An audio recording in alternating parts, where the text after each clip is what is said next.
You wake up in the morning, and before your feet even touch the floor, your body sends you a quiet warning. Your neck doesn't turn as easily as it used to. Your lower back feels stiff, almost glued together. When you finally stand up, your hips hesitate for a split second, as if they need to unlock before you can take a full step. At some point during the day, it happens again. You sit for too long, then rise from your chair and feel that familiar tight pull in your knees. You stretch, twist, roll your shoulders, hoping the discomfort will pass. Sometimes it does. Sometimes it lingers just long enough to remind you that your body no longer moves the way it once did. Most people accept this as normal. I'm getting older, they tell themselves. This is just how the body works. But what if that explanation is wrong? What if the stiffness, the cracking joints, the heavy feeling in your movements have very little to do with your age at all? Here's an uncomfortable truth few people talk about. Many bodies begin to age decades before they should. Not because of time, but because of how they move, or more accurately, how they stop moving in certain ways. You can exercise regularly, eat well, and still feel trapped inside a body that seems older than your birth certificate suggests. The problem isn't effort. It's that one critical system inside your body has slowly been neglected. This is why some people in their 40s move with the ease of someone in their 20s, while others feel stiff and fragile before they even reach 30.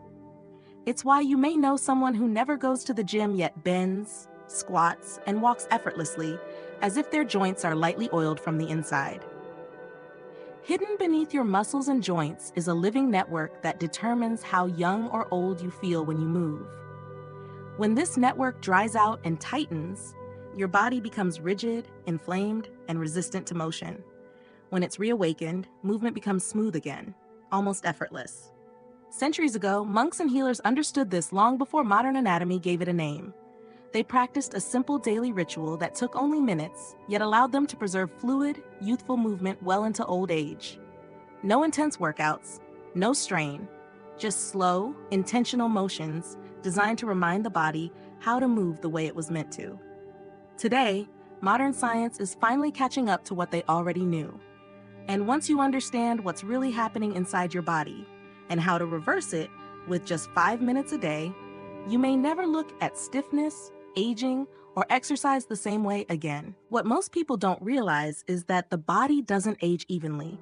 Muscles can remain strong, the heart can stay healthy, and yet movement can still feel restricted and heavy. The reason lies in a tissue that quietly connects everything inside you, a system so pervasive that it was overlooked by science for decades because it was thought to be nothing more than packing material. This tissue is called fascia. It wraps around every muscle fiber, every joint, every organ, forming a continuous web from the soles of your feet to the crown of your head. Fascia is not passive. It is alive, responsive, and highly sensitive to how you move or don't move each day. When it is healthy, it is hydrated, elastic, and slippery, allowing your joints to glide smoothly and your movements to feel light and coordinated. The problem begins subtly. Around the age of 25, fascia naturally starts to lose water if it isn't regularly stimulated in the right way. This dehydration doesn't happen overnight. It accumulates slowly, year after year, like a sponge left out to dry. As fascia loses moisture, it thickens and stiffens. Layers that once slid effortlessly over one another begin to stick. Joints no longer feel fluid, they feel resistant. This is why stiffness often appears first thing in the morning or after long periods of sitting. Dehydrated fascia behaves less like a soft gel and more like dry leather. It resists change. It pulls on joints, compresses nerves, and subtly alters posture. Over time, this constant low-level tension creates microinflammation, which the body often misinterprets as wear and tear or early arthritis. What makes this even more deceptive is that traditional exercise doesn't necessarily fix the problem. Fascia doesn't respond well to force or speed. In fact, aggressive movement can sometimes make it tighter. What it needs is slow, gentle, multi-directional motion that encourages it to reabsorb fluid and regain its natural elasticity. When fascia is properly rehydrated, joints begin to feel smoother almost immediately. Movements that once felt heavy start to feel natural again. This isn't about building more muscle or pushing harder. It's about restoring the internal environment that allows the body to move the way it was designed to move. This is where many well-intentioned people get stuck. They sense that something is wrong, so they do what they've been told is healthy. They stretch more, lift heavier weights, sign up for yoga classes, or push themselves through intense workouts. For a while, it may even feel helpful. Muscles loosen temporarily, blood flow increases, the body feels worked. But beneath the surface, the deeper issue often remains unchanged. Stretching, for example, primarily targets muscle fibers. It lengthens them for a short period of time, but it rarely restores hydration to the connective tissue that surrounds them. Once you stop stretching, the stiffness tends to return.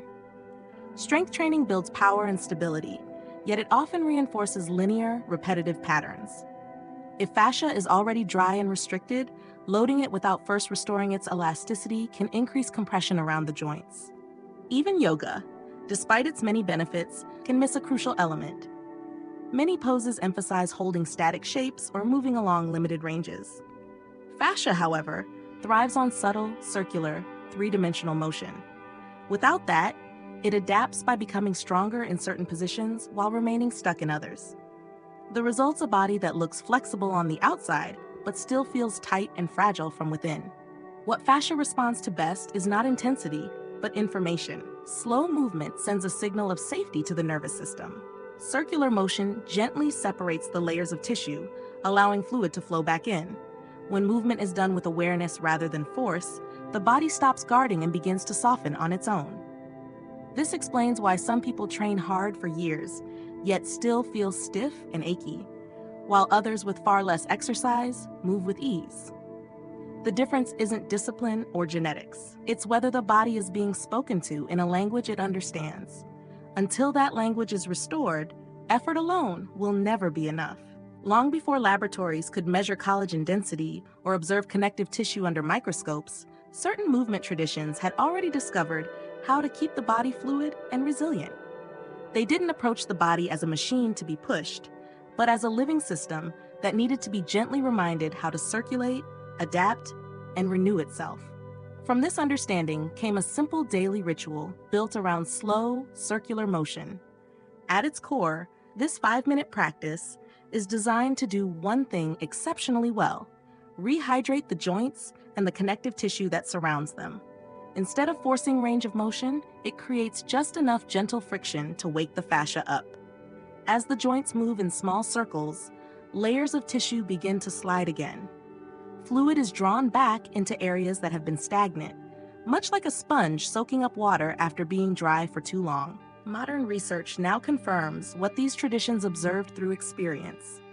Slow, multidirectional movement stimulates fibroblasts, the cells responsible for maintaining healthy connective tissue. When activated without stress, these cells begin repairing and reorganizing collagen fibers, restoring elasticity instead of rigidity.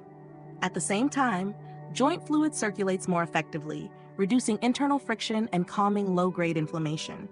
There is also a nervous system component that was rarely spoken about in ancient texts, but is now well understood. When movement is slow and controlled, the body shifts out of a stress-driven state and into a mode of repair. Muscles release unnecessary tension. Breathing deepens naturally. This signals to the fascia that it is safe to soften rather than brace.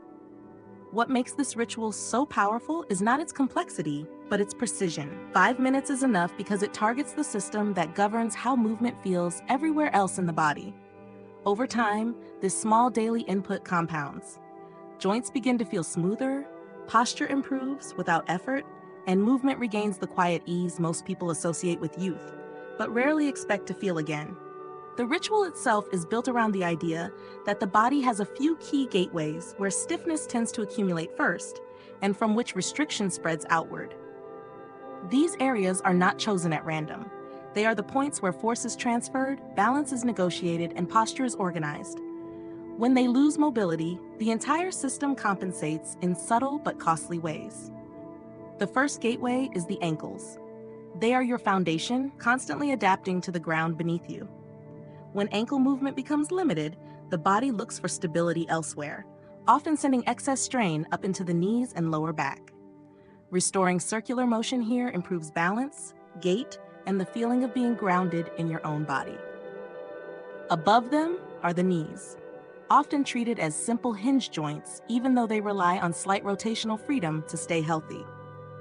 When that freedom disappears, pressure concentrates in the joint space. Gentle circular movement helps redistribute load, allowing the knees to function as shock absorbers rather than points of friction. The hips form the central hub of the body. They connect the power of the legs to the stability of the spine. Stiff hips force the lower back to overwork, leading to fatigue and pain that seem unrelated at first. When the hips move freely in all directions, walking becomes lighter and posture begins to reorganize itself naturally. Running through the center of everything is the spine. Rather than a rigid column, it is meant to move like a wave. Subtle spinal motion nourishes the discs, calms the nervous system, and restores the sense of length and ease through the torso. When the spine regains fluidity, the entire body feels more coordinated. The final gateway is the shoulders. They reflect how much tension you carry and how freely you breathe. Tight shoulders often signal restriction in the upper fascia and shallow breathing patterns. Restoring gentle circular motion here not only improves arm movement, but also opens the chest and neck, creating a sense of lightness that extends beyond physical posture. Practicing the ritual itself is intentionally simple. There is no ideal pace to chase and no sensation you need to force.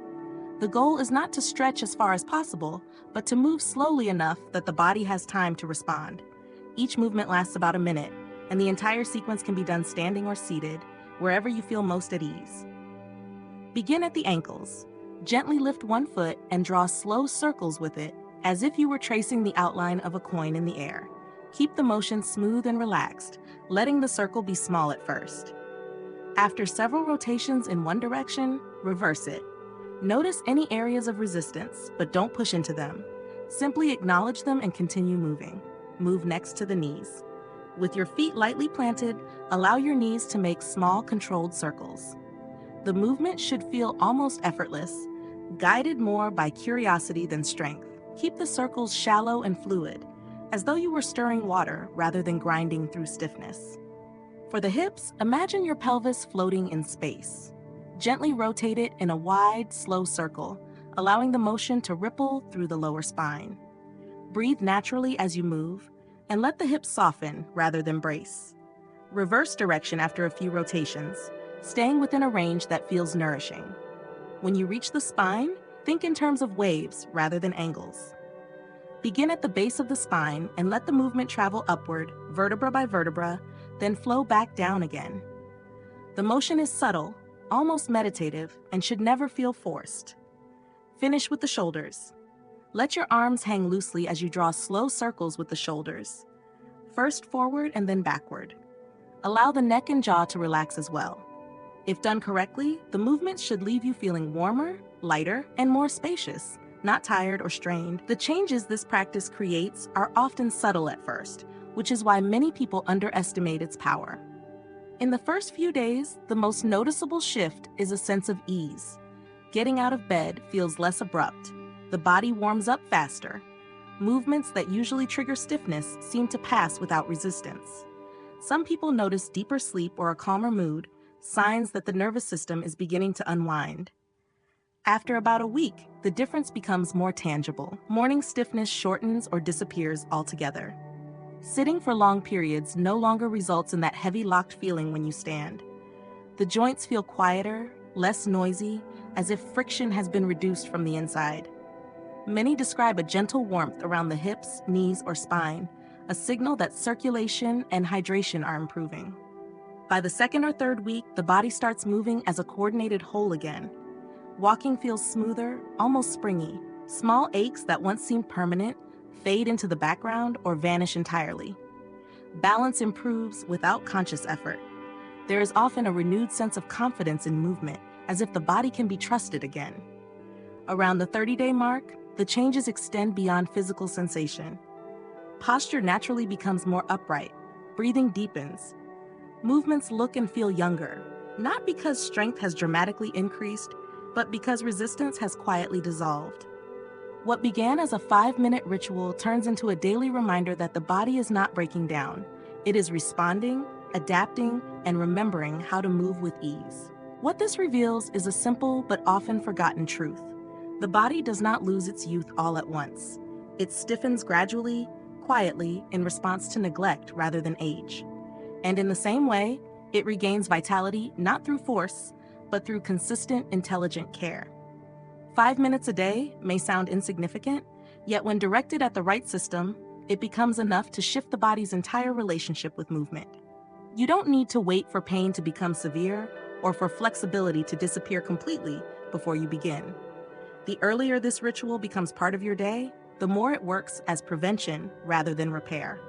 But even if stiffness has been present for years, the body remains remarkably willing to change when given the right input. Consider this a personal experiment rather than a promise. Commit to these 5 minutes each day for 30 days. Don't rush the movements. Don't judge the sensations. Simply show up and let the body respond in its own time. Notice how you stand up, how you walk, how you breathe, and how you feel in quiet moments. Youthful movement is not something you have to chase or earn. It is something the body already knows how to do. This practice doesn't give you something new. It reminds you of something you never truly lost.